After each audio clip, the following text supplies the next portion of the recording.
I'm Ezra Levant. Welcome to, I was going to say welcome to the source, but that's gone now.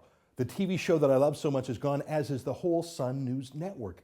We were always a dissident network, a network of rebels.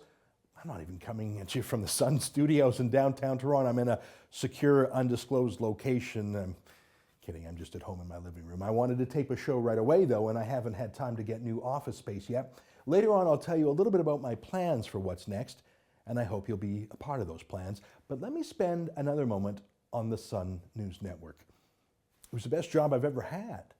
I'm deeply sorry it's gone, and judging from the hundreds of emails, actually more than 1,000, and thousands of comments on Twitter and Facebook, a lot of you are sorry that we're gone too. But why? Why would anyone care? I mean, there are hundreds of channels on your TV dial and a million different channels on YouTube and other TV-based internet. Why would anybody care so passionately about an obscure all-news network on channel a million that hadn't even been around for 4 full years?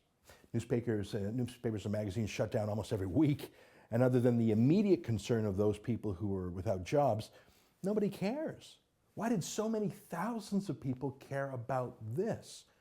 And why did so many rival media rejoice over our demise? I mean, seriously, page 4 of today's Toronto Star, a half page rejoicing over our shutting down. Isn't that weird?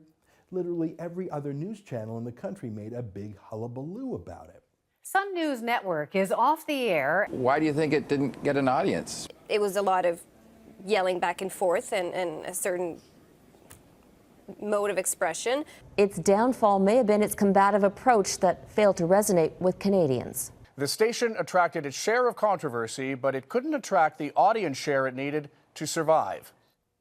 Now, I must acknowledge not all of the reports were as sneering as the Toronto Star, but they were quite disproportionate to our tiny size. Why would a tiny little network have such a big presence in the national conversation? I mean, just Google the phrase Sun News Network. More than 1.2 million search results. So what's the big deal?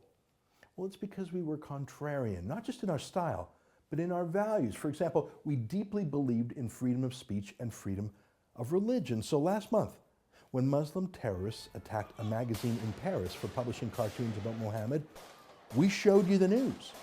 Not just out of solidarity with the victims, but just to tell the story. I mean, how do you do a news story about a cartoon without showing the cartoon? Well, the mightiest media in Canada, I'm talking about the Globe and Mail, and the Toronto Star, and the CBC, were too cowardly, too politically correct to even show you the cartoons. Well, we did. How ironic that the chief insult thrown at us in the CBC and the Globe and Mail and the Star was that we weren't real journalists. I mean, take this from today's Toronto Star. Quote, Levant, of course, is an entertainer, and there's nothing wrong with that, except too many people thought he was a journalist.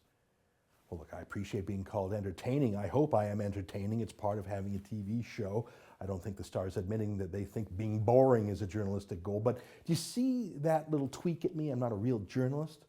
Okay, but hang on. Which media showed the real news out of Paris that day? Which media self-censored out of political correctness and cowardice and refused to show the cartoons and refused to admit that they're doing so is out of fear? It's a little bit rich to be told that we're not real journalists by people who would not show you the real news. On Friday, I was interviewed by Carol Off of CBC Radio, full of contempt for the Sun News Network. We weren't real journalists. This from someone who worked right next to Jian Ghomeshi for years. Either she kept his dark secrets or she was so clueless, not just as a journalist, but as a human being, not seeing a thing for years. Yeah, forgive me if I don't take lessons in real journalism from people like Carol Off or the Star, but that answers the question, why do people love us and why do people hate us? Why do some people still feel so passionate about us now that we're gone? It's because we're contrarian. We never tried to fit in with the media party. We never tried to get our selfies taken with Jian Ghomeshi. We never shied away from showing you the cartoons of Mohammed out of politically correct self-censorship. We zigged where the others zagged. We didn't drink the Kool-Aid of the debunked theory of man-made global warming, for example. We don't have a crush on Omar Khadr, the celebrity terrorist. We don't disparage the oil sands and those who work there. We don't pretend we hate all oil while never saying a peep about OPEC oil. That's what's behind all this passion. We simply refused to be the same as the others. So they hated us. But you loved us. So why did we fail?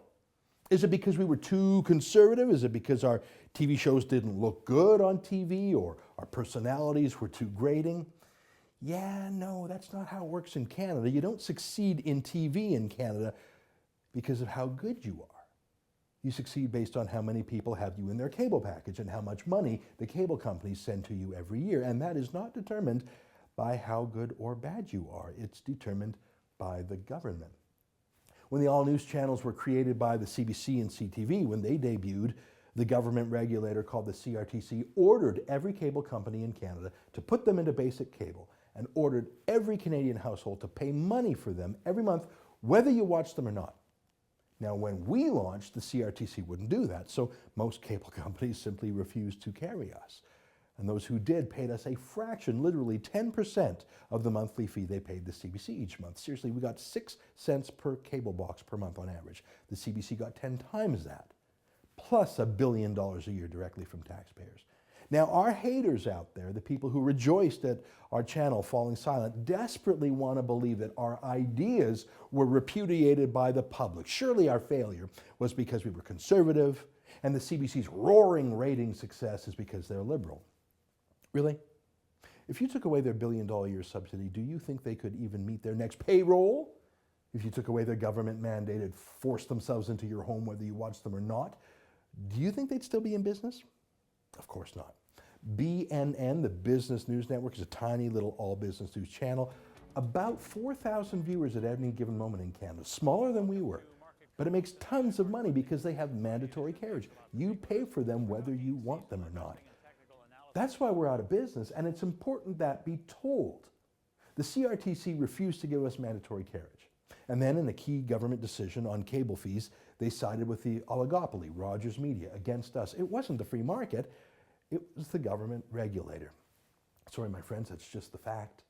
Over the past few months, Quebecor was actively trying to sell the Sun News Network to other companies who might make a go of it, but with the regulatory rulings stacked against it, it just wasn't viable.